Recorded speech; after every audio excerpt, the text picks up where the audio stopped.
have you ever noticed how often we qualify our statements?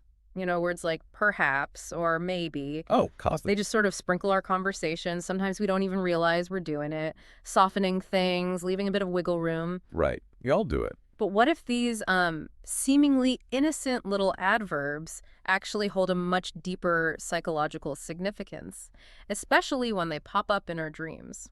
Today, we're taking a deep dive into a really fascinating psychoanalytic paper by Jerome Oremland. It's called Perhaps and Maybe in Dreams. A classic. It explores how these little words can reveal, well, huge insights into our hidden anxieties and even shape our therapeutic journeys. Think of it like a shortcut, maybe, to understanding some subtle signals from our unconscious.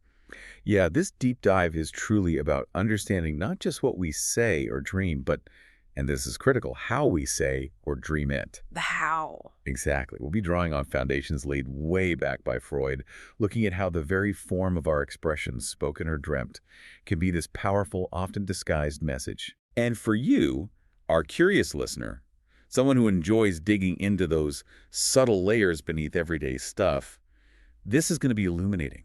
We'll see how these small linguistic hedges act as complex psychological defenses. And how they show up in dreams. And how they show up in dreams, yeah. And what interpreting them can reveal about our core conflicts. Okay, so our mission today is to unpack these ideas, and we've got two really compelling clinical examples from Oremland's paper to help us do that. Okay, let's dive into the specifics of this theory then. Before we jump straight into the cases, maybe we should set the historical stage a bit. It really starts with Freud, doesn't it? It always seems to, yes. Over a century ago, he was already grappling with how dreams represent abstract thought. Which isn't straightforward in a dream, right? Not at all. He recognized dreams had limitations. They could sort of represent either or now, maybe show just as through something he called condensation. Condensation, like a psychological shorthand, packing several ideas into one image. Exactly. Good way to put it.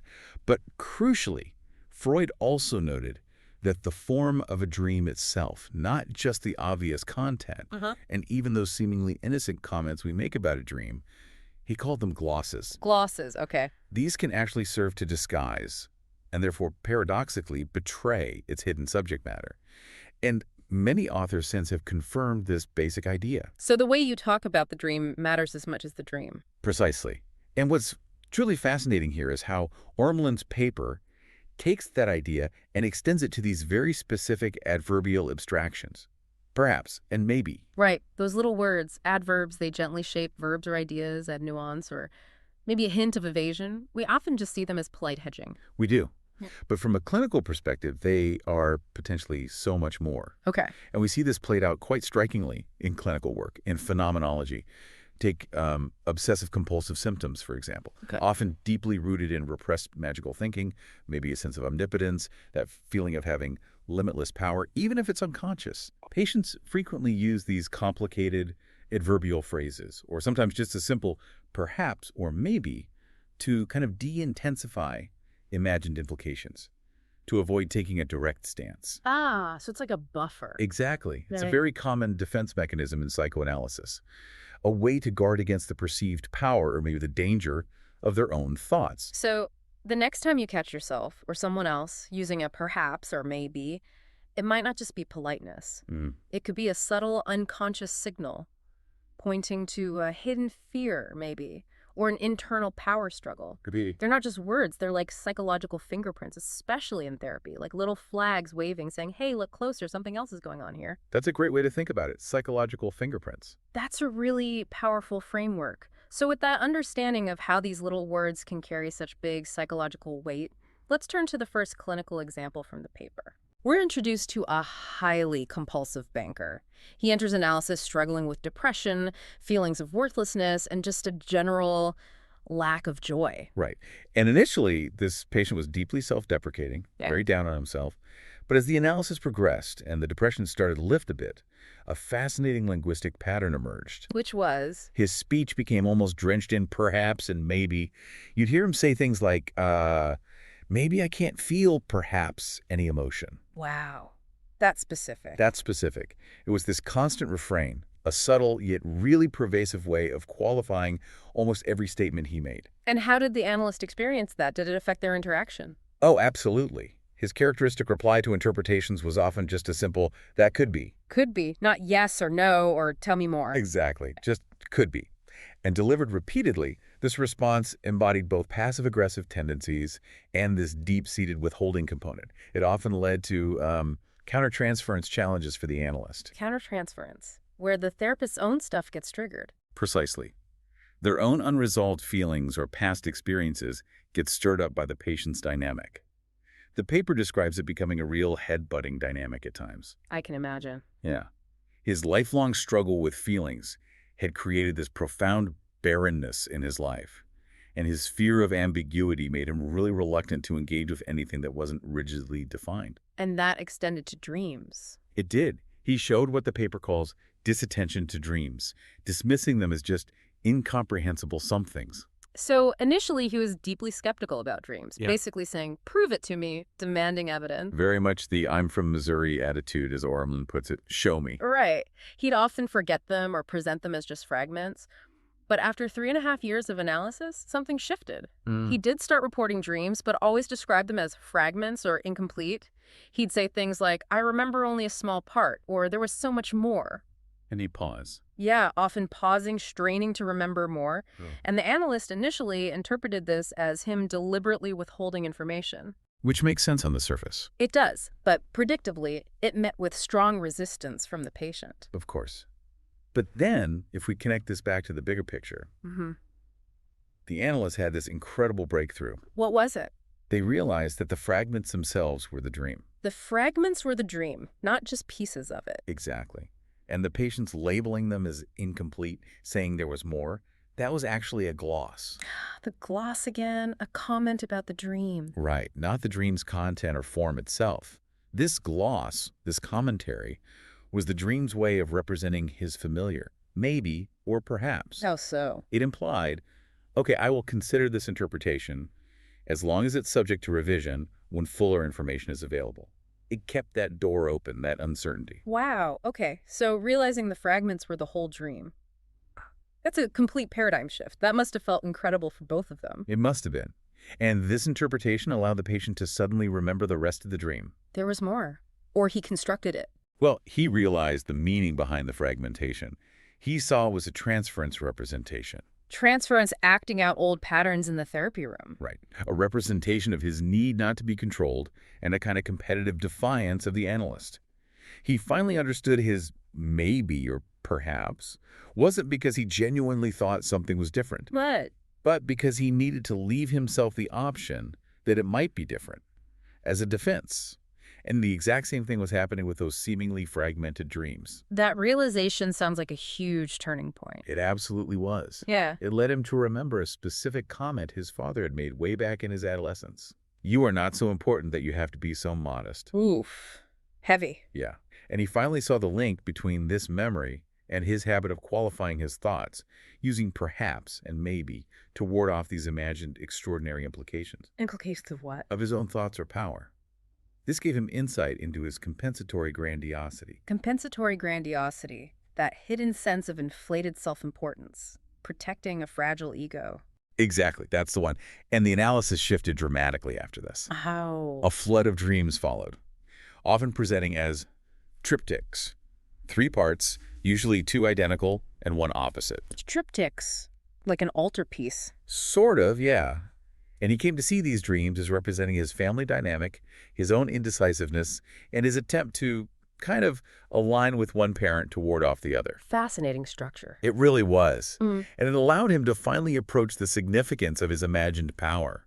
Not just fearing his father's retaliation, but also recognizing the power his mother's intense germ fears had actually given him. How so? Well, he remembered, for example, threatening not to wash his hands as a child, which would make her absolutely frantic. He was realizing he gained power by implying there was always more germs, more danger, more uncertainty. Mirroring his mother's irrational insistence that germs were everywhere. Precisely.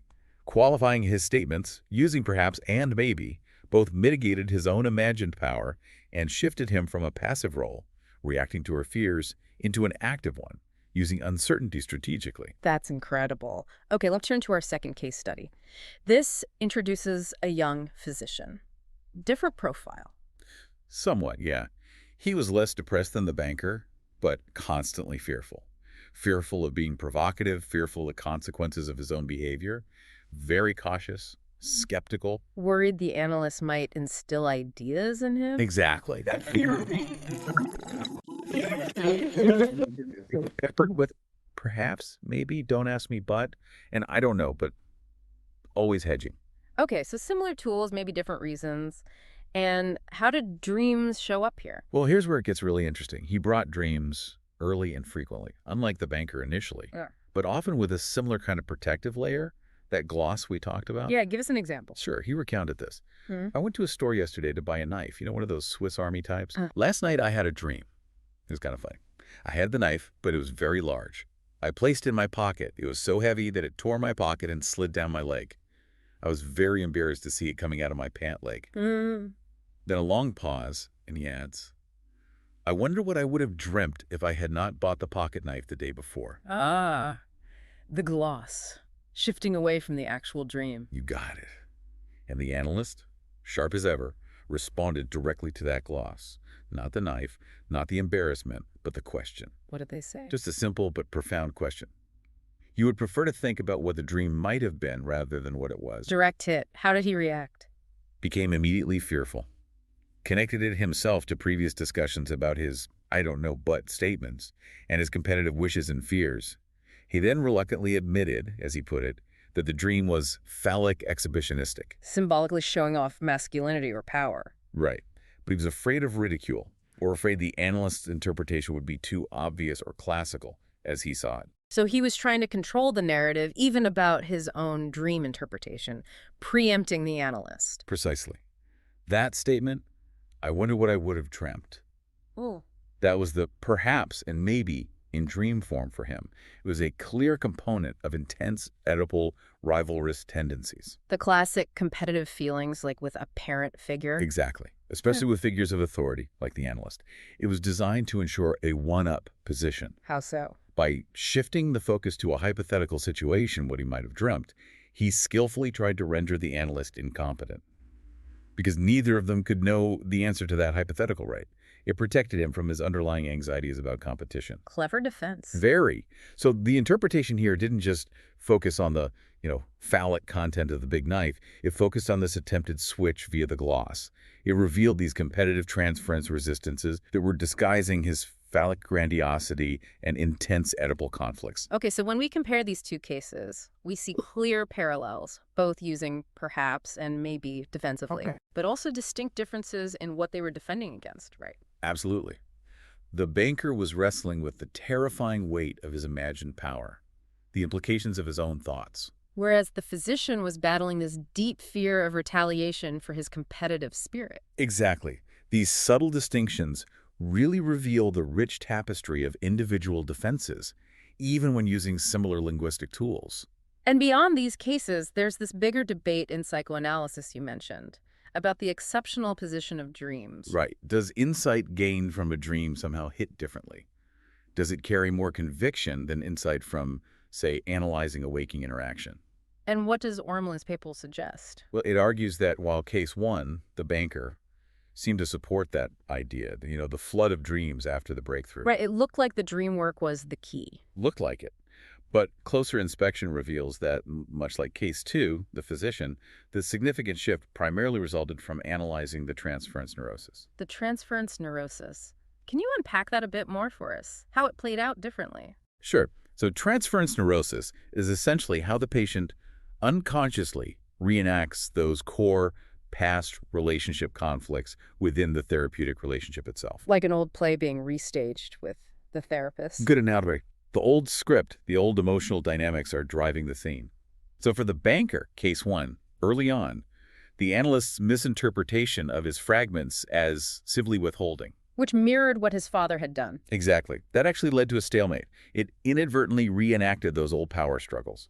The analyst, by not initially understanding the form of the communication, was actually playing into the patient's existing dynamics. Ah, okay. So the breakthrough wasn't just any interpretation, but the correct one. The correct one was vital. The one that recognized the patient needed to imply uncertainty because of his imaginary omnipotence, linked back to his mother's germ fears. That allowed him to see that his struggle over withholding wasn't just defiance. It actually covered a much deeper, more feared power. His gaining power by implying there was more was that the direct reenactment and reversal of his mother's irrational insistence that germs were always there. Wow. Qualifying his statements mitigated his imagined power and changed his passive role to an active one, and those triptych dreams. Initially, maybe a form of defiance, but they also portrayed his sense of being split by his parents and mirrored the adverbial qualifications. The analyst showing him that form itself was communication helped him overcome his tendency towards concretism.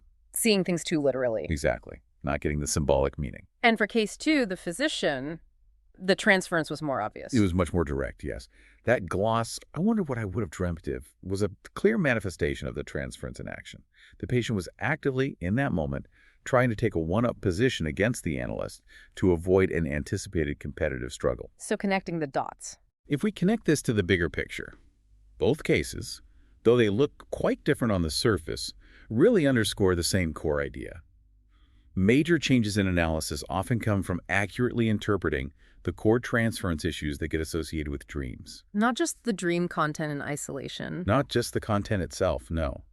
It's about how the dream, or maybe even more importantly, the gloss in the dream, functions within that crucial relationship with the analyst. That's where the leverage often lies. So you see, these little words, perhaps and maybe, they really aren't just filler, are they? Not at all. They're powerful indicators, clues to how we navigate uncertainty, fear, our relationships, both when we're awake and, fascinatingly, in the vivid landscape of our dreams. We've seen how unraveling these subtle linguistic cues and really paying attention to the form in which they appear can unlock profound insights into our deepest psychological conflicts. Yeah, this deep dive truly highlights how understanding the way we communicate, not just what we communicate, provides such a critical pathway to self-awareness. It really makes you wonder, doesn't it? It does. In your own conversations, think about it. What might your perhapses and maybes truly be trying to tell you? Or tell those around you? What might you be leaving unsaid? What fears or maybe hidden powers are you trying to mitigate, or perhaps even assert? That's a great challenge for our listeners. The next time you hear yourself or someone else using these qualifying words, perhaps you'll listen just a little differently. You might just catch a glimpse of those hidden anxieties, those complex defenses at play. What stands out to you about this deep dive? We really hope you continue to explore the fascinating depths of the human mind with us.